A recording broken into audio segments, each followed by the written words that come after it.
Good morning, I'm Angela Lagunzad Castro. It is Tuesday, the 14th of October, bringing you Morning Matters because your mornings matter.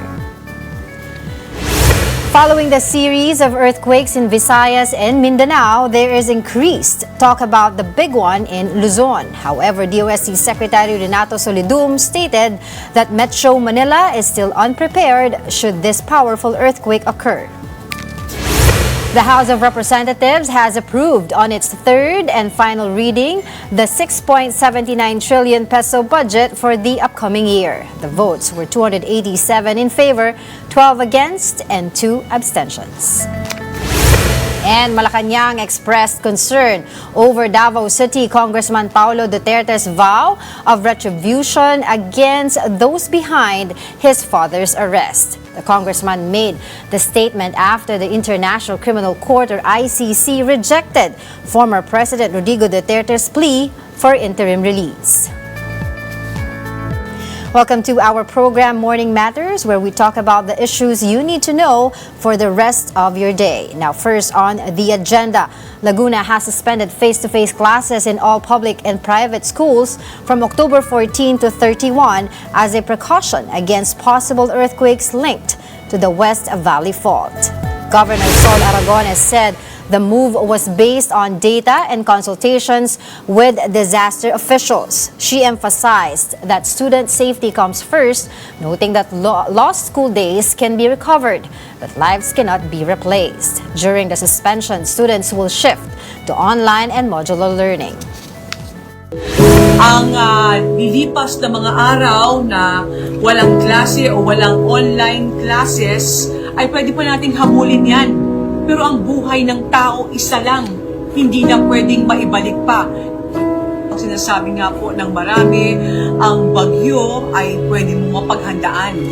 Pero ang lindol, hindi natin alam kung kailan aatake ito. Department of Science and Technology Secretary Renato Solidum Jr. said that Metro Manila is still not yet prepared for the big one. Here's a report.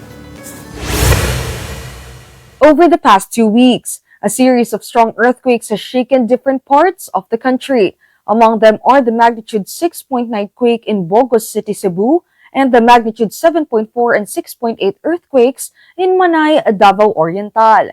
Department of Science and Technology Secretary Renato Solidum Jr. explained that these recent earthquakes in Cebu and Davao Oriental are unrelated events. There's no connection. The earthquakes in Davao Oriental were due to movement or subduction of rocks along the Philippine Trench. And the motion of the earthquake in Davao Oriental was not one single motion but 2 big motions. Solidum added that doublet or twin quakes like those in Davao are rare but not unusual. It's not common, yeah, it's rare, but essentially this is caused by asperity or blockage as the fault will move, no? If a sliver of a big rock is lodged in between the fault, then the motion will not be continuous. These recent earthquakes have reminded the public of what experts have long warned Metro Manila about, the big one, a possible magnitude 7.2 earthquake along the West Valley Fault that could cause a massive destruction across the capital. Despite years of preparedness campaigns, Solidum said Metro Manila is still not ready. As our latest studies still indicate a significant number of casualty of around 30,000 in Metro Manila alone, and additionally, if we consider the potential casualties in provinces surrounding Metro Manila, it can total up to 50,000. He stressed that many structures remain unsafe, built without engineers, without permits, and without following the building code. Fortunately, if we have houses that are not built, supervised by engineers, we call those non-engineered buildings, or sometimes the materials used are not standard, then we can see the effect of strong earthquake. We can see damaged houses and buildings. Solidum urged both local governments and residents to work together, rebuilding safer homes and strengthening communities before disaster strikes. So we have a significant number of non-engineered buildings in Metro Manila. These are typically the informal settlements And I've been saying that we need to focus on the reconstruction of houses so that people would be safer during major earthquake events. Solidum added that Filipinos can now use Hazard Hunter PH and How Safe Is My House, digital tools that help assess earthquake risks and check the structural integrity of homes. Now, amid the widening controversy over flood control projects, senators turned their attention to the Commission on Audit, the very agency tasked to safeguard government funds. Senate Finance Chairman Win Gatchalian grilled COA officials on how they are monitoring infrastructure spending. Here's the report. Senate Finance Committee Chair Win Gatchalian questioned the Commission on Audit about its actions to monitor infrastructure projects amid controversies surrounding flood control projects. According to COA, even some of their own resident auditors assigned to these projects are now being investigated. Yun pong fraud audit na ginawa, na isinasagawa po. Part of it po is yun pong fraud auditors would also look at the negligence or complicity ng ating pong mga resident auditors po dun sa baba. Cordoba said they will conduct a reshuffling of auditors and surprise inspections in various field offices. COA will also require commissioners and employees to submit a declaration of conflict of interest following the revelation that the wife of COA Commissioner Mario Lipana allegedly obtained government contracts. Senator Gatchalian looked for Lipana during the hearing, but he was said to be on medical leave abroad until October 30. We can submit po his medical certificate, but ano lang po siguro, ang treatment po siguro ito would be para sa inyo na lang po muna. Cordoba also admitted that COA is undermanned. In Bulacan's 1st District, where several anomalous flood control projects were uncovered, only 2 COA auditors are assigned. Hence, Cordoba appealed to the Senate to help increase their manpower. Gatchalian, meanwhile, reminded the COA that it is their duty to guard public funds and ensure that no government project becomes a source of corruption. In the end, the Senate committee approved COA's 15 billion peso budget for 2026.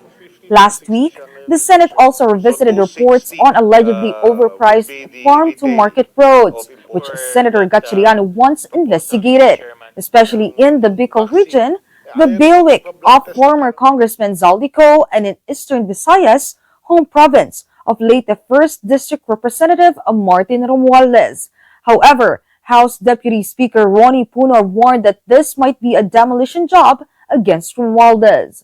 I think malungkot ang timing kasi the former speaker is going to speak before the independent commission. So parang may konting demolition na nangyayari dito, Parang gustong I think there is scapegoating that is going on, Nagtuturuan, and then people are pointing to other people so that they will be able to escape the responsibility. Ang sa akin lang, follow the money. Di ba? Ano yung nangyari sa insertion? Sino may kagagawa nun?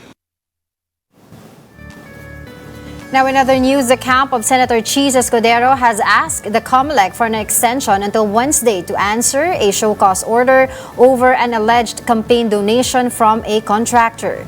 The senator was originally set to appear before the COMELEC on Monday to explain his side on the issue. COMELEC Chairman George Garcia clarified that Escudero's appearance is not mandatory as the proceedings are still part of the whole body's case build-up process. Once Escudero's response is filed, the case will be forwarded to the Political Finance and Affairs Department for further evaluation. Hindi po purpose ni COMELEC ang pagtatanggal nung nakaupo na, nakapag-assume na at nakapanumpa na. Ang purpose po ni COMELEC base sa Omnibus Election Code ay ang pagsasampa ng kasong kriminal o ang pag-determine kung may kasong kriminal ba na nakumit yung mga respondents. Now, don't go away. We'll be back with more stories after the break.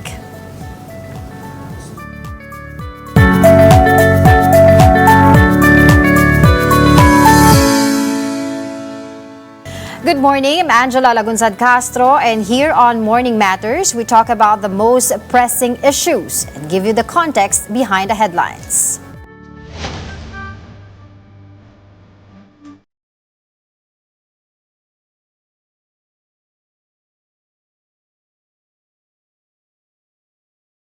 The House of Representatives has approved the proposed 6.7 trillion peso national budget for 2026.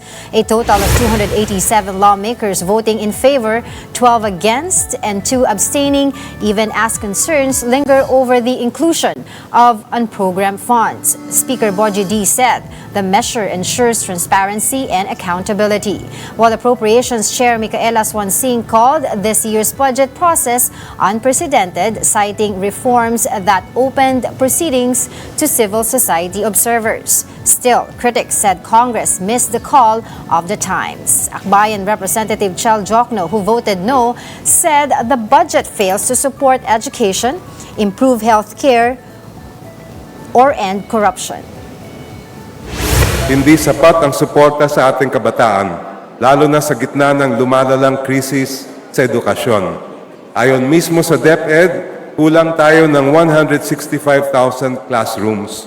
Ngunit sa 2026 budget, at most 25,000 classrooms lang ang maaaring maitayo sa susunod na taon. Sa madaling salita, the 2026 GAB, sa ilalim nitong GAB ay dehadong-dehado pa rin ang kabataang Pilipino.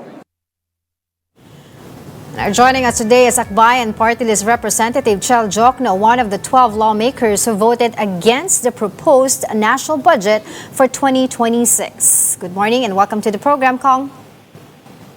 Good morning, Angela. Good morning to all your listeners. I guess, Kong, the question here is, did you expect this to happen? Because bago pong inyong botohan, meron din pong mga statement ang Malacanang through their spokesperson na hindi po pwedeng magkaroon ng zero na budget no for unprogrammed funds. Ang nakakapagtaka yung sinabi ng Malacanang. Previously, in an interview, the President, this is about early August, said that foreign projects and other similar projects should be part of the regular budget. Kaya yung nangyari, nilagay pa rin sa program funds almost over yung foreign projects. It is something that shouldn't have happened. Right. Ang sinasabi po kasi nila no and other lawmakers na importante daw po itong unprogrammed funds kasi maaaring gamitin sa mga emergency purposes. Well, tama naman yun. The unprogrammed funds are for pang-standby yan. The question is, why will you put big ticket items like foreign assistance projects, which are, pre-planned, alam na natin lahat, alam ng gobyerno kung saan gagamitin ito. Why would you put that in the unprogrammed appropriations when it should clearly be in the regular budget? Exactly. Alright, so do you believe that ito po talagang unprogrammed funds as also the finance watchdogs witness during the deliberation, ay standby pork lang ito? That's the problem with putting huge amounts of money in unprogrammed appropriations. The temptation is very big to abuse your discretion. Kasi ang nangyayari dyan, the unprogrammed funds are left to the discretion of the DBM and the Executive Department in terms of when and how and where they will go. And that is, to us, to me, a violation of the power of the purse of Congress and also an invitation to use those funds irresponsibly. Right. Pero of course, ang Malacanang would always say na may sufficient safeguard naman to ensure itong mga funds na to na without specific lines will not be, used for anything else. What do you have to say for that po? Madali lang sabihin yun. But that requires now that we have to be very, very careful in monitoring how those funds will be spent. And all of this could have been avoided if it was put in the regular budget that highlighted. Pero kung pardon the perhaps you can enlighten us kung sakasakali po kunyari hindi pa po tapos itong botohan natin at nalagay po yung mga sinasabi natin for emergency purposes and to program funds, are you still in favor of having unprogrammed funds kahit konti lang po na amount, not as this big? Yes, kung kakaunti lang, just like before, dati naman, meron naman talagang program funds, but these were very small amount. If that's the case, then, the dangers that we see would not be present. Opo. Unfortunately, over the last several years, the amounts of program funds have really ballooned into hundreds of billions of pesos, and that's the big concern, really. So what is a fair amount po sa inyo for the unprogrammed funds, if ever? That would depend on the contingencies that the government is looking at. And by the way, we do have a separate contingent fund, Right. and which is meant to cover those kinds of contingencies. Meron din tayong pang disaster at calamity. So if we're talking about leaving some funds in the unprogrammed appropriations, I would say that shouldn't be more than maybe a billion or even less than a billion pesos. I don't understand why we have put hundreds of millions unprogrammed appropriations. Pero if ever po ba, Kong, hindi pa po kayo nawawala ng pag-asa because if I remember it correctly, sa Senado po, through their Senate President, Tito Soto, said na willing po siyang tanggalin po itong mga unprogrammed funds na ito. Yes, doon na ngayon pupunta ang labanan. That's where we're going to find out how committed the Senate is to doing that. And I hope that they push for this. I remember, Kong, kasi some LP members questioned the constitutionality of itong unprogrammed funds na ito last year, if I'm not mistaken. Can you tell us also, ano po ba yung nakalagay po talaga doon sa Constitution natin regarding this? Well, very clear under the Constitution, the power of the purse belongs to Congress. It cannot be delegated to the executive department, and any form of delegation would really be violative of the Constitution. At yun yung nagiging problema natin sa program fund dahil kumbaga pinauubayan ng Kongreso sa executive department kung saan at paano at kailan gagamitin itong fund. Right. You also criticized the budget for underfunding health and PhilHealth po, no? So, what consequences might ordinary Filipinos face because of that gap? Malaki pa rin ang gastos ng ordinaryong mamamayan pagdating sa healthcare. According to the studies, it reaches about 50% of their out-of-pocket expenses. And that's really too much. That's a crime. Right. We have to address this problem by giving more funds to our PhilHealth agency. Hindi lang naman yan, even in terms of education, while Right. we have increased the budget for education, hindi pa rin sapat to address the problem of classroom shortages and other issues that we have in our education crisis. Yeah, exactly. It's good that you mentioned that po, no? Kasi you mentioned nga po, only 25,000 classrooms will be built out of a shortage of 165,000. So, ano po bang impact nito sa education crisis natin? At this point po ba, through the budget deliberation, maide-deliver po ba yung mga pangangailangan na yon dun sa binigay po na budget sa education? Yun nga po ang problema. Parang di nakikita yung sobrang malalang problema pagdating sa crisis education. We are in a crisis mode that requires that we really more money budget into education. Alright, so tingin niyo po ba ngayon itong 2026 gap na to still open to corruption? Well, dahil yun nga, because the program appropriations are there and are such a big amount, it's vulnerable to misuse and to abuse.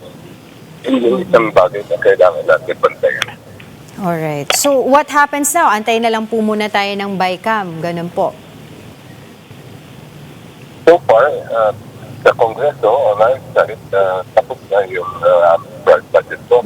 Now, we go to the Senate and then later the BICAM. At meron din kami panawagan sana buksan ang BICAM. We hope that this can be done because ang daming agam-agam sa nangyari ng last budget na baka naman doon pa karoon ng insertion sa iba't ibang budget. That's true. But were you satisfied po during the budget deliberations in the House of Representatives na ngayon daw po ay it was really open na to several advocates, financial watchdogs, civil society groups? Well, first of all, I think that the representatives really worked so hard and did a lot of things for the budget. But at the same time, I hope that this can institutionalized and that the openness to civil society groups will be complete, meaning that all the processes will be open and that they will be able to attend and have access to the documents. Yung some issue rin that we all face is the haste or the speed at which we have to go over all these documents. Very often we don't really have enough time, and even the civil society groups don't have sufficient time to pore over every line item. Pero it's good po that they were able to pinpoint also yung sinasabi po ninyo tungkol sa unprogrammed funds. I think one of their members have spoken to the media and said that 200 plus billion nga po ay nakikita nilang standby pork lang ito. Tama yun. At malaking tulong din ang mga civil society groups bilang mga watchdog. I really value their inputs and their observations. Alright, with that, I think antayin na lang po natin yung iba pa pong development dito sa ating usapin ng budget. But we hope maklear po ito sa bicameral conference. But for the meantime, maraming salamat po sa inyong oras. That was our Congressman Chel Jokno. Thank you, Angela. Thank you po. Stay tuned. Morning Matters will be back after a short break.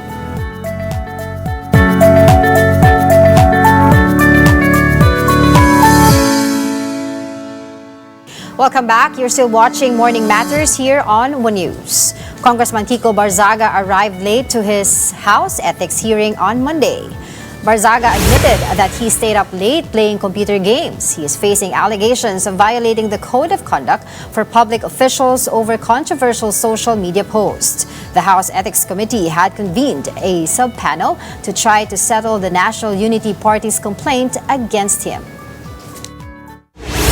Pinangunahan ko na sila, sinabi ko, there is no reconciliation because this is not a personal grievance. Hindi naman sa akin ang insulto. Ang insulto is to the institution. I prefer not to settle because I want to try to have a hearing and to try to make my defense there kasi mas maganda talaga pag if we can all air our grievances out and to talk about it. The Independent Commission for Infrastructure is set to file 15 to 20 cases before the Office of the Ombudsman within the next 4 weeks in connection with anomalous flood control projects in the country. ICI Special Advisor and former PNP Chief Rodolfo Azurin Jr. said the commission is validating around 421 suspected ghost projects as part of its ongoing fact-finding mission. He added that formal case build-up will begin next week before the findings are transmitted to the Ombudsman. Meanwhile, the Department of Justice said it is preparing to file cases against contractors Curly and Sara Descaya by next week. However, officials have yet to disclose the specific charges to be filed. Hindi po kailangan na hintayin hanggang sila po ay handang magbigay ng kanilang salaysay o yung sinasabi ng kanilang abogado na they will tell all. Malalaman lang po natin yan kapag nandiyan na po sa harap ng nag-iimbestiga. At i-evaluatein po natin, titingnan natin kung ito po ay sapat na para sila ay may konsiderang state witness. The timelines is already set. The people are impatient. If we don't find something satisfactory, we will file the appropriate cases with or without the state witnesses. We will build the cases based on the evidence we have. But what we can assure the Filipino people is that we will only file strong cases. Later, Representative Martin Romualdez is scheduled to appear before the Independent Commission for Infrastructure today. And for more details, we have mobile journalist Arles de los Santos. Arles, is later Representative Martin Romualdez confirmed to appear before the ICI today? Angela, mula nang inipitahan ng Independent Commission for Infrastructure para dumalo sa pagdinig nito ng Independent Commission for Infrastructure, si dating House Speaker Martin Romualdez ay agad naman ito na kanyang kinumpirma, tinanggap ng kanyang opisina at kinumpirma nga ang pagdating para sa araw na ito. Scheduled siya ngayon na darating dito around 10 a.m. Para nga ipaliwanag kung paano ang naging budget system ng Kamara nang siya ang nanunungkulan bilang House Speaker, maging ang ilan sa mga maanomalyang DPWH flood control projects na napasa ilalim nga sa paggulong ng budget process ng Kamara. Pero kanina, Angela, mga ilang minuto na rin ay nandito na si Department of Budget Management Secretary Amina Pangandaman, kung saan sinabi niya nga na inimbitahan din siya bilang resource person ng ICI para ipaliwanag kung paano nga ba ang proseso ng ahensya para sa National Expenditure Program o NEP at kung paano nga ba ito nagiging isang ganap na GAA o General Appropriations Act. Ayon sa kanya, ay suportado niya itong nangyayari na transparency na sinasagawa ng Kamara at marahil sa paparating ng mga araw ng Senado para nga sa paggulong ng 2026 budget. Ayon sa kanya, ang ilan sa mga bagay na maaaring tignan ng ahensya ay kung paano nga ba na ipapasok yung ilang mga programa na para sa flood control at yung insertion nga na sinabi naman ng Kamara na hindi raw ito illegal basta dumadaan sa tamang proseso at kung paano nga ba nagaganap itong mga amendment na ito. Wala na so far na ibang resource person tayong inaasahan bukod lamang kay DBM Secretary Amina Pangandaman at kay dating House Speaker Martin Romualdez. Angela. Okay. Bukod nga dito kay dating House Speaker Romualdez na kanyang appearance today, meron pa ba tayong other developments that we should watch out for, Arles? So far, Angela, ang pagpa-file ng ilang mga posibleng recommendation ng filing ng ICI sa Ombudsman sa mga paparating na araw, hinggil pa rin doon sa 421 ng mga suspected ghost flood control projects sa iba't ibang bahagi ng Pilipinas, kung saan karamihan nga dyan ay nasa Luzon. At bukod pa dyan, patuloy naman daw ang investigasyon ng ICI at ating abangan kung mananatili pa nga bang pribado ang pagdinig nito patungkol sa mga maanomalyang flood control projects ng ating pamahalaan. Angela. All right, thank you so much. That was our mobile journalist, Arles de los Santos. Now, don't go away. More matters to discuss after the break. Keep it here on One News.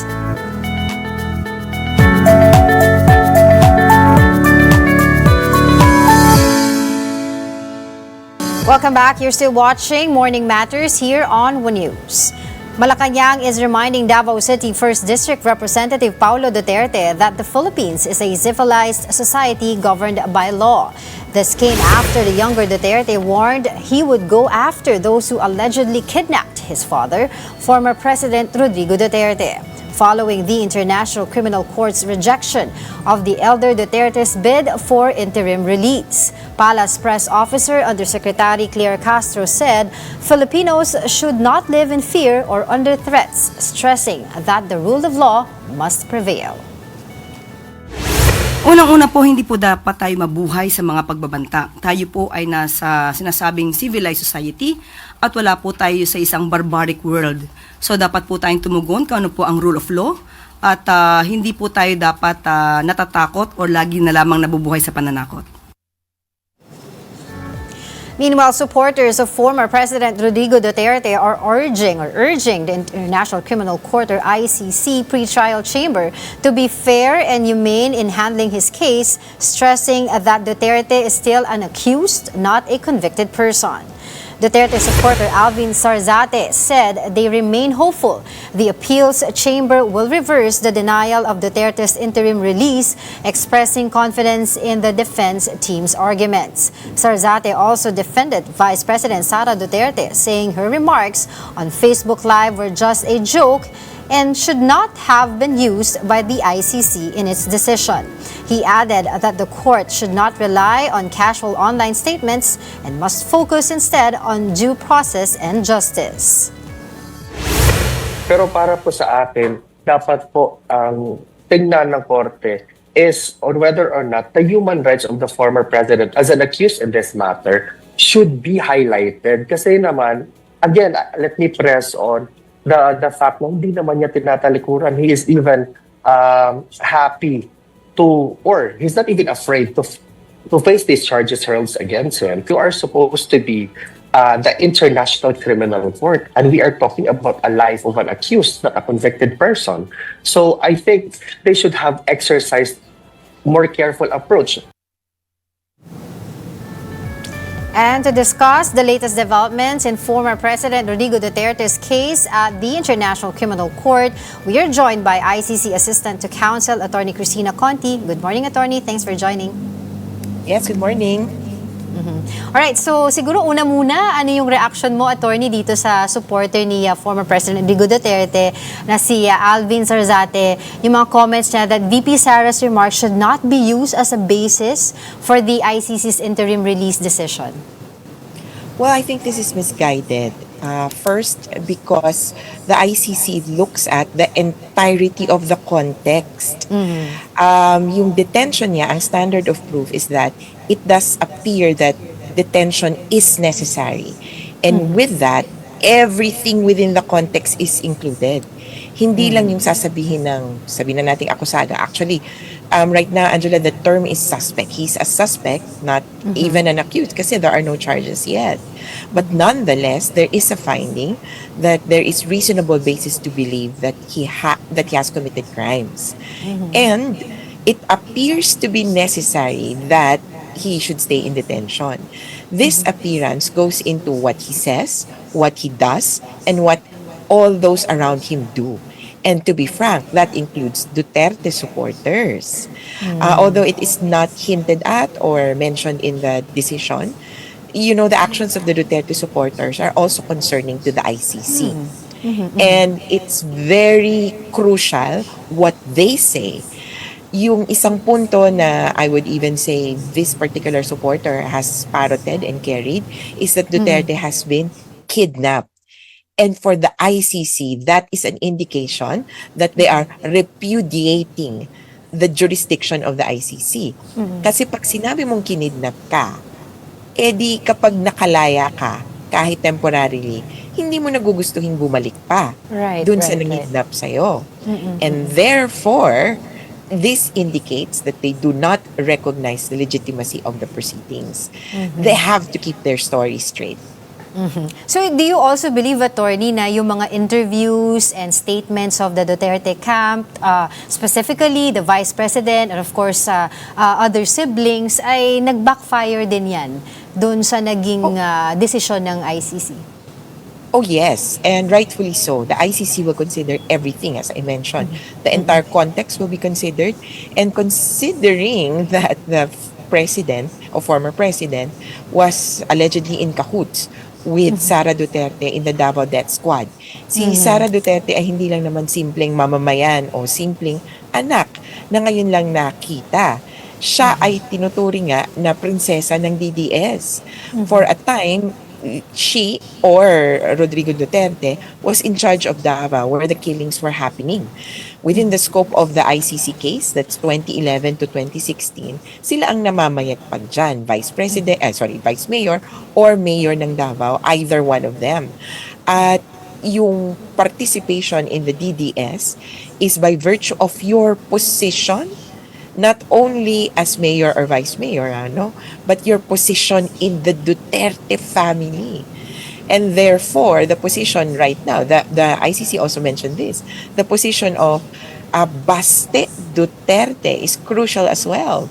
As Vice Mayor of Davao, he would also have access to the same resources as they had before and to the DDS, Davao Death Squad.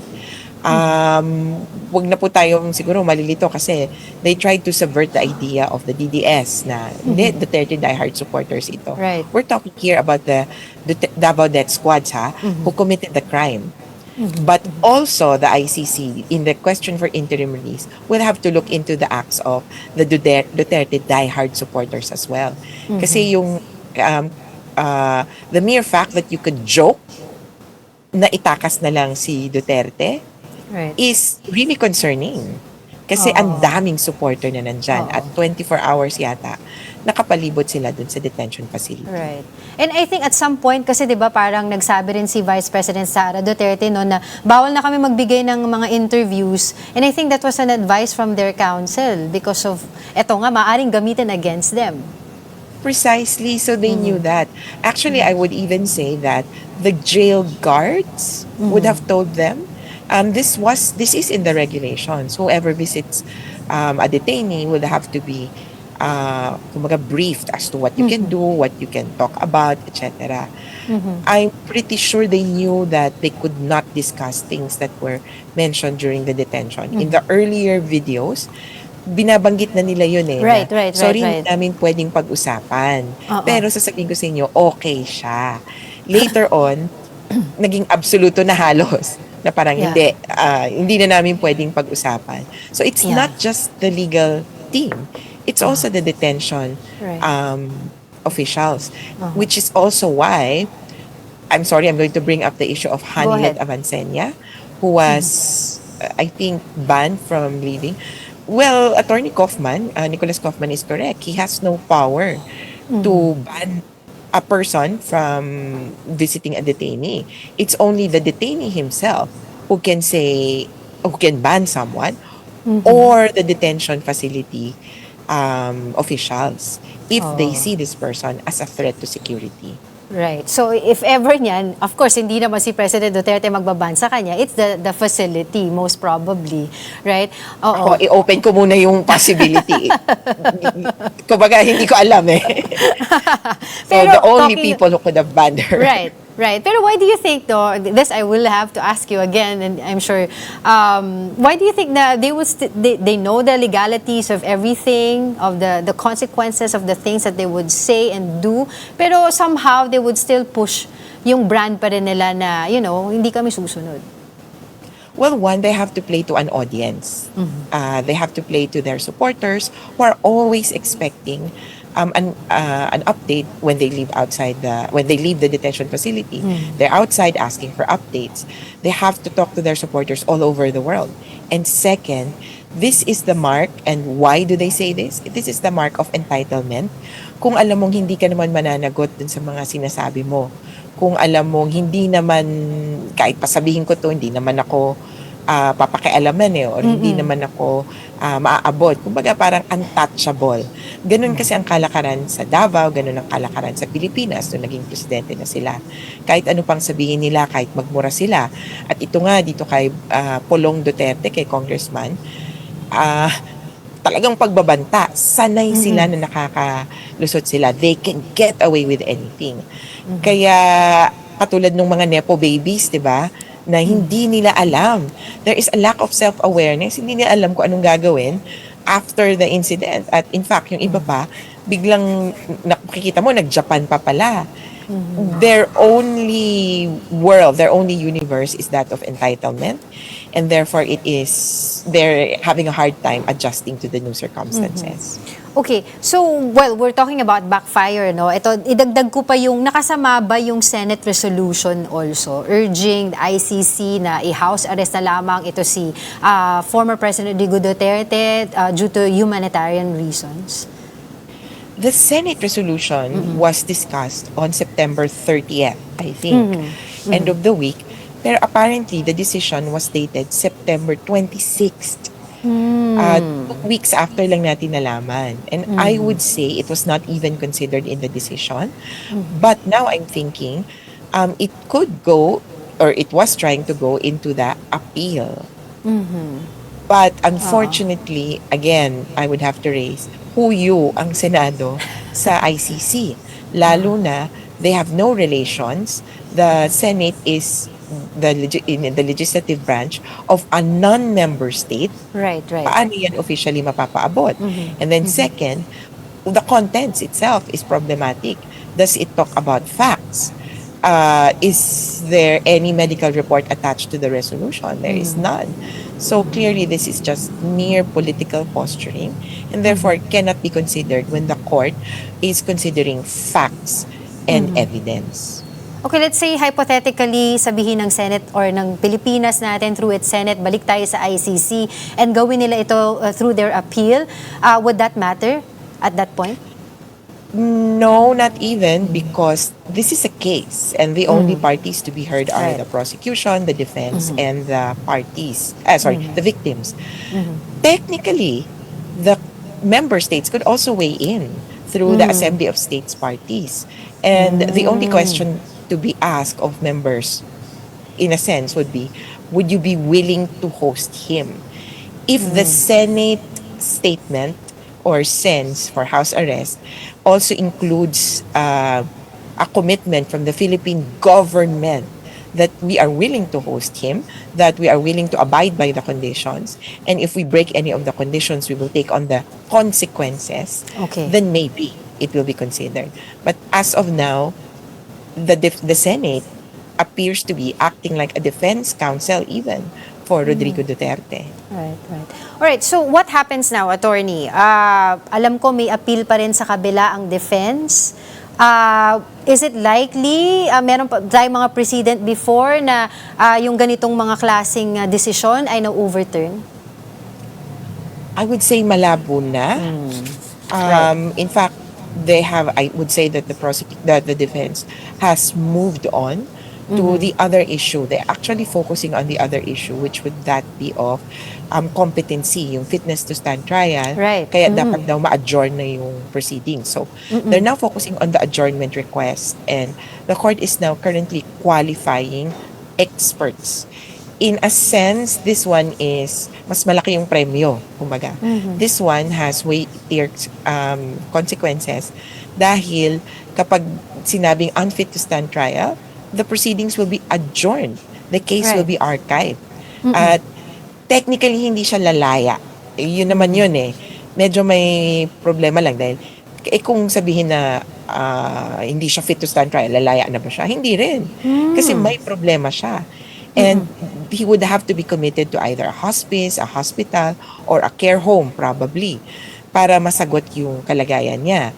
At sa totoo, dahil yung fitness to stand trial, it's not a medical term. Di ba? Fit to go back to work. Yun pa yung mas alam ko na pwede mong kunin sa doktor.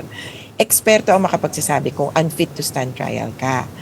At kung ganon, you will have to be checked, sabi ng ICC, every 120 days if you continue to be unfit to stand trial because things could change. Right. Kaya you will still be under the custody of the ICC, probably under more relaxed circumstances. Pero nonetheless, whether Hindi siya interim makakauwi pa release rin. or unfit to stand trial, still to be monitored by the ICC. It's good that you clear that up, attorney. Of course, kasi syempre, yung ibang mga supporters ang iniisip nila na kapag okay na napatunayan na yun nga, meron nga siyang, kumbaga hindi na siya fit to stand trial, pwede na siya makauwi dito. Pero what happens now? When do we know? Diba? When do we know the decision ng ICC? It's either kung fit siya sa trial or hindi. Wala akong control dyan. But the steps would be, one, they're qualifying the experts. There's the prosecution has agreed na, ito, okay kami sa ganitong experts. Can we have a number na odd numbered? So, 3 or 5, wag naman sigurong 7. Baka mamaya, sobrang dami na nun. Right. So, I think they're looking at 3 or 5. The defense has also weighed in. Victims have also weighed in. The medical officer of the ICC detention facility has also weighed in. Here's the thing. So the experts will look at diagnostics. So exams, lab results ni Duterte. He has 2 at least. The CT scan done in May and June, yung MRI naman. There was also a psychiatrist who looked at him, who has already interviewed him. So pwede na yung tingnan ng expert. But what if the experts say, kulang? Yeah. So there would be a round of diagnostic exams done upon Duterte. That could take time, and then yung results nun, yun yung aaralin ng experts. Okay. Again. So, Medyo I would say hindi it nga could natin. take months. Right. So, if ever mapupush pa yung trial, if ever, by next year pa. Pero while we are waiting for that, are there other arrests that are coming, particularly yung mga nandoon sa case, sila Senator Bato de la Rosa, Senator Bongo? Well, I would say the one for Senator Bato de la Rosa is long overdue. He should have been arrested. He should have been issued a warrant of arrest at the same time as Duterte. Kasi sila ang ulo ng tokhang. Yung isang nagsasalita, yung isa ang nagsasagawa. Kaya yung kay Bato de la Rosa, it's only a matter of time. The fact that he has also been mentioned in several documents already, not only because of his statements, but because of what he has done, is indicative that the ICC looks at him as a co-conspirator or co-perpetrator also. Ang mollifying naman dyan, na parang, sige, ba't ba nga ba ang tagal? Ang sabi nila, well, in cases or situations, there could be at most, in other situations, up to 6 accused in a particular situation. Kumbaga, what happened in the Philippines, up to 6 accused, kasi that's what happened in other countries. But to take note, there are 16 other cells in the detention facility. Ito, kasya pa kung aabot ng 16 ang akusado sa Pilipinas. Pero yung kay Bato de la Rosa, it's only a matter of time. So you would say before the year ends, makakakita tayo ng mga arrest warrants? Well, we hope before the year ends, but there's a complication. It has to be implemented. Alright. So kung announcement lang, palagay ko anytime. Pero yung implementation The how is the question. Also has to be factored in. Alright, so I have so much questions for you, but unfortunately we don't have much time. But for the meantime, maraming salamat po sa inyong oras. ICC Assistant to Counsel, Attorney Cristina Conti. Thank you so much. Thank you, Ingat. Now, amid a series of earthquakes, the Philippine Red Cross is urging everyone to prepare a go bag.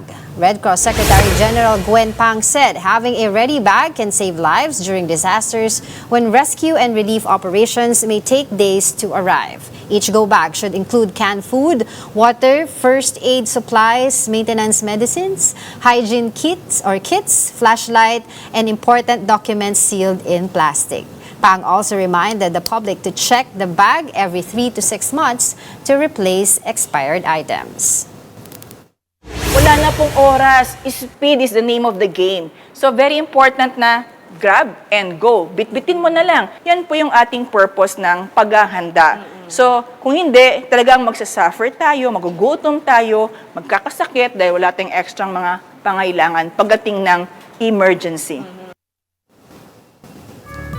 In sports, the PLDT high-speed hitters kicked off their PVL reinforced conference campaign with a straight sets victory over the Capital One Solar Spikers. Savannah Davidson led the way for PLDT, scoring 22 points with 15 attacks and 7 blocks. The Solar Spikers briefly led 21-20 in the third set, but the high-speed hitters closed with a 5-2 run capped by Davidson's decisive hit. Meanwhile, Choco Mucho stunned a signal in 4 sets despite playing with an all-Filipino lineup without import Anis Smith. Isa Mold, Honey Royce, Tobino, Madi Madayag, and Dindin Santiago Manabat step up to secure the victory and give their team a strong start to the conference. And that wraps up today's episode of Morning Matters. We hope we've given you just the right start to your morning. Let's make the day matter. I'm Angela Lagunsad Castro, sitting in for Gretchen Ho, Kapatid. We are One News, all sides, all the time.